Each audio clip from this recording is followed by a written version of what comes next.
Hi everyone, it's Bren here and welcome back to my cottage garden located here in New South Wales, Australia. It's the 6th of November 2020 and we are in mid-spring here now in this part of the world, and today I've got a lot of stuff to show you around the garden, including a crop fail, my roasted radish pods, plus how I protect some of those summer crops from garden pests. So let's get into it now.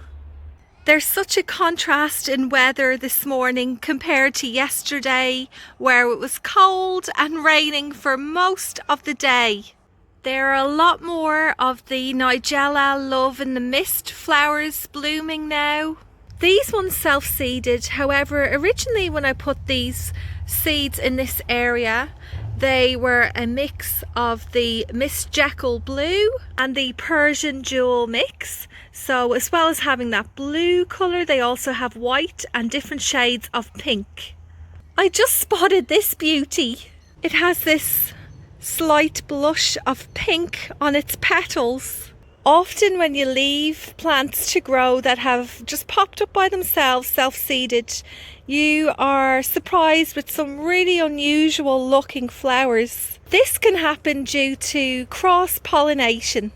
I think it's about time that I gave you an update on the garlic growing in this pot. The cloves were planted in here back in April, which is that about 8 months ago? The area where I live here in this part of Australia, in New South Wales, is a temperate climate, so we get quite mild winters. So we sow our garlic back in autumn time, and garlic loves the cooler weather. So it sits here in the ground over the colder months, and then hopefully now in a few weeks time, which is towards the end of spring, that's when we harvest this lovely crop. It takes garlic quite a while to grow, approximately 8 months. A good sign or indication that your garlic is ready is when the foliage above or any of the flowers that form start to go brown. So you can see at the moment it's not quite ready. But you know what I also like to do? Just have a little peek. So scrape back some of the soil and then you should eventually see the bulb under there. Let me see. Oh, there it is. And I can tell already now that that's not quite ready. It looks like about the size of a pickling onion. It still has a bit to go before the individual cloves are formed in there. And what I just did then, removing some of that topsoil, pulling it out of the way to check if the garlic's ready. You can also do that with root crops, for example with carrots. Sometimes it's hard to tell if they're ready because they do grow underground, but if you just pull back a bit of the soil, you'll get a better indication of whether the carrots are ready to pick. These pretty little pink flowers are from my Spiraea plant, which is a deciduous shrub growing here.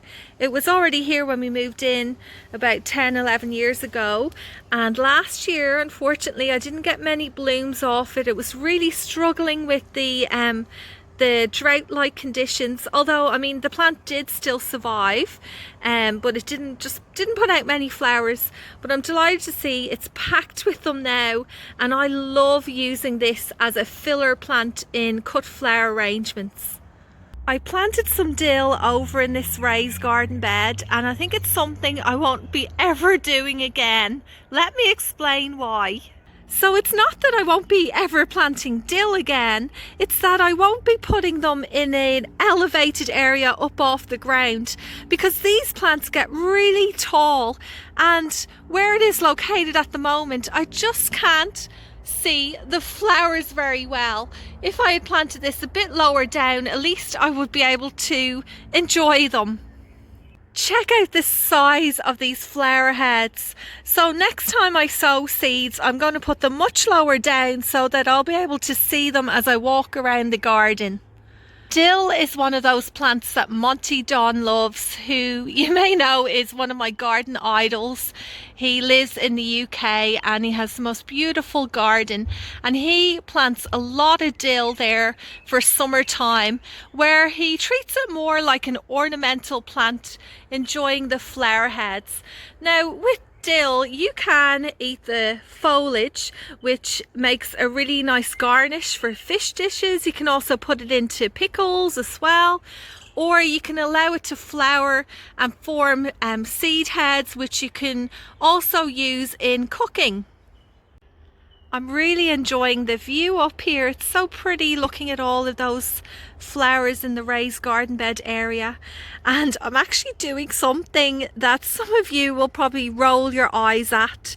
I feel like I'm committing a gardening crime by standing in the raised garden beds.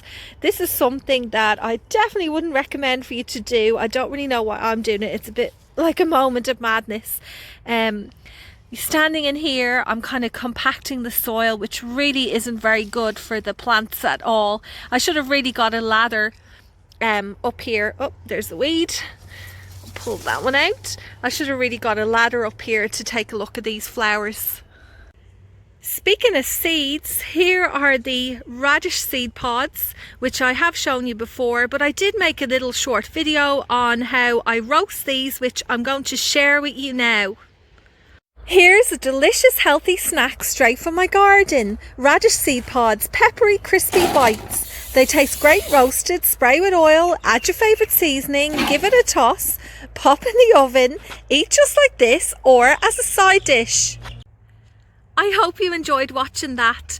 And the one thing that I didn't mention in that little short video was that these radish seed pods taste very similar to beans. So if your bean harvest hasn't been as good, or if you want to make the most of these, having something similar to beans that your family enjoy, I recommend that you give roasted radish pods a go. Here is our Granny Smith apple tree, one of two apple trees that we have here in our back garden. And if we take a closer look, I haven't shown you this in quite a while. Look how many beautiful apples are forming on this tree. This makes me so happy because last year I had to let all of the fruit go to the birds due to the drought, and it was just so hard to keep the water up. I noticed the tree was getting a bit stressed, and I decided that I'd rather the actual tree stay nice, strong and healthy, absorbing the water for its main structure rather than putting the energy into fruit production. But this year it's a complete different scenario. We are definitely going to have lots of apples. What I'm going to do now to protect this fruit is I will be covering them with fruit protector bags, which I purchased online. They're the same bags that I use to protect our summer crops like tomatoes from the dreaded fruit fly. I just grabbed the bags to show you. So I do have a couple of different sizes. This is the smaller one here. The larger one isn't as translucent. So last year I ended up buying these smaller ones because they're better suited for the tomatoes. And what I really like about these ones is that I'm able to see the tomatoes developing and, you know, take a look to see if they've ripened. How these work is I pretty much cover up my fruit. So I'll just slip it over, say a branch at a time, and then these will get protected, and hopefully that means we will get a really nice crop. I had just mentioned tomatoes and I almost forgot to show you that I have some fruit set on the tomato plants in the raised garden bed area. Let's go and check it out. Here's one. This is from the Black Russian tomato plant, and I noticed that there's another little tiny one in there. What I'm going to do now is I'm going to cover it with the fruit protector bag to show you what it looks like. So there it is on. You can see the little tomatoes in there. And you know, you always need to think ahead, because sometimes I don't think about stuff like this. But you need to imagine what these fruit will look like full size. So it's important to make sure you have a bag that allows for the tomatoes to fill out the space. I mean, ideally, I don't really want to be seeing lots of these bags hanging off my plants. Like, aesthetically, it doesn't look the best, but at the end of the day, it's all about getting your crops that you've put so much effort into. You know, we want to be able to eat these. We don't want them to be full of maggots from the fruit flies. So it's looking like the celeriac over in this garden bed is not going to form properly this year, unfortunately. You can see that it's starting to stretch out, and if you take a closer look, there's a few flower buds appearing. Celeriac, which is a variety of celery, is cultivated for this part down here near the base, the part of the stem that's called the hydrocotyl, which swells up, and that's the part it's grown for. Well, you can see there's not much going on here, and even if I take a look at the other plants, it's just not looking very good. But you know what, I'm fine. I'll just try again next year. I probably just put it in at the wrong time because it's obvious now the weather is just too hot, and that's why it's going to flower to set seed. Next year I might put it in a little bit earlier so it gets a bit more time out in the garden in that cooler weather.